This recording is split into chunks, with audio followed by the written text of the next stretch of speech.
Bonjour, Mesdames, Messieurs.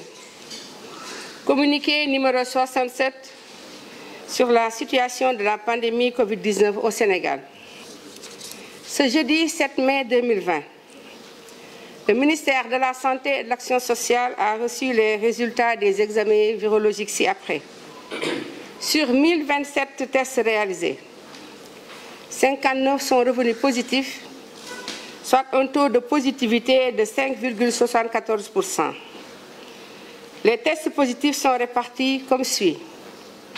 51 contacts suivis par nos services, 8 cas issus de la transmission communautaire répartis entre Pikine 1, Parcelles Assainies 2, Grand Yoff 1, Mariste 1, Rufisque 1, Yeumbeul 1 et Touba 1. 69 patients hospitalisés ont été contrôlés négatifs et déclarés guéris. 6 cas graves sont pris en charge dans les services de réanimation de l'hôpital de Fann et de l'hôpital principal. L'état de santé des autres patients hospitalisés est stable. Comme annoncé hier, le Sénégal a enregistré son 13e décès lié au Covid-19. Le mardi 5 mai 2020, il s'agit d'un homme âgé de 94 ans.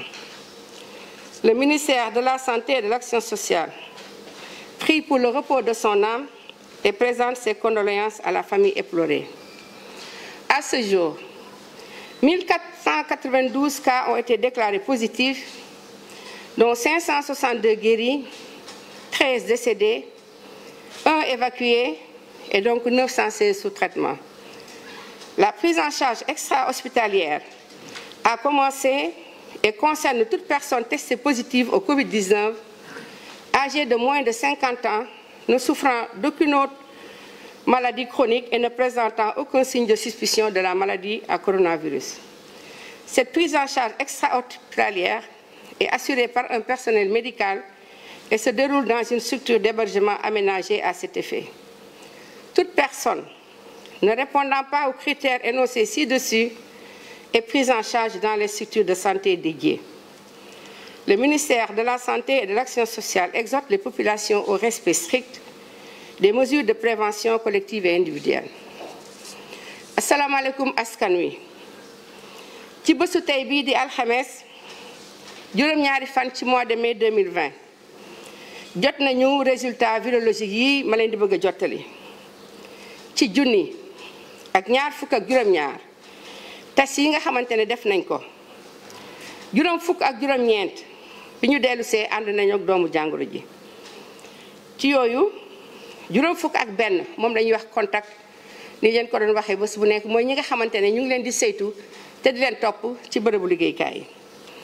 juróom-ñett ci ñoom la ñuy wax cas communautaire yooyu nag ci bésu tey bii ñu ngi leen di fekk ci diggante Pikine am na benn, Parcelles Assainies am na ñaar, Grand Yoff am na benn, Mariste am na benn, Rufisque am na benn, Yeumbeul am na benn. ñooñu ñëpp nag ñu ngi fii ci Ndakaaru. Touba am na benn. juróom benn fukk ak juróom-ñeent malade yi nga xamante ne saytu nañ leen àndatu nag doomu jàngoro ji wër nañu. juróom benn cas li ñuy wax cas grave ñu ngi tëdd ci l'hôpital principal ak ci l'hôpital Fann ci li ñuy wax service réanimation. ni ngeen ko waxee démb te di ko doolee nakarlu suñ Sénégal gi amaat na beneen nit koo xam ne génn na àddina muy def mu tollu léegi ci ñu génn àddina ci fukk ak ñett. Ministère de la santé mu ngi koy jaar ak ay mbokkam ak askan wi te ji ñaan yàlla xare ko àjjana. ci bésu tey bii ñu ngi toll ci junni ak ñeenti téeméer ak juróom-ñeent fukk ak ñaar ci cas yi nga xamante ne positif nañu mooy ànd nañu ak doomu jàngoro ji. ci yooyu juróomi téeméer ak juróom-benn fukk ak ñaar wër nañu, fukk ak ñett wàññeeku nañu mooy gaañu nañu, benn delloo nañ ko réewam. ñu toll léegi ci ñi nga xam ne ñu ngi tëdd ci lalu hôpital ñu leen di faj ci juróom-ñeenti téeméer ak fukk ak juróom-benn.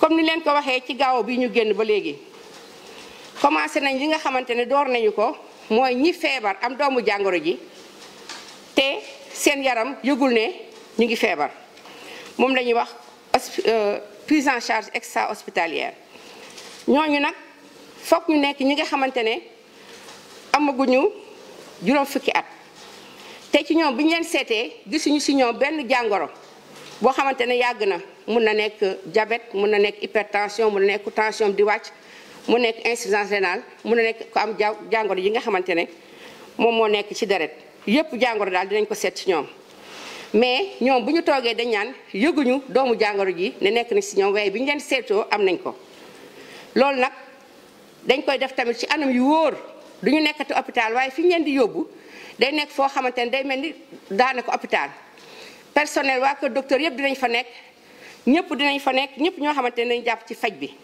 te tamit fi ñu koy defee dañ koy def ba mu mel ni hôpital ni ñuy duggeek ni ñuy génneek ni ñuy defee lépp loo xamante ne war na ci ñu ngi ñaan képp koo xam ne bokkul ci li ñu wax nii xamal ne duñ la ko defal mais yaa ngi tëddaat ci laru hôpital yi ni ñu ko waxee woon ministère de la santé action sociale mu ngi dellu di ñaax askan wi di wax ne mbas maa ngi wal na ñëpp def ni ñu ko waxee woon ak tegtal yi lépp loo xamante ne bu ñu ko defee muy geste barrière feebar bi du leen dal mais itam même bu duggee ci dëkk ba ci bëri du wàllaate kenn ministère de la santé et de l'action sociale ñu ngi leen di gërëm di leen di sant wasalaam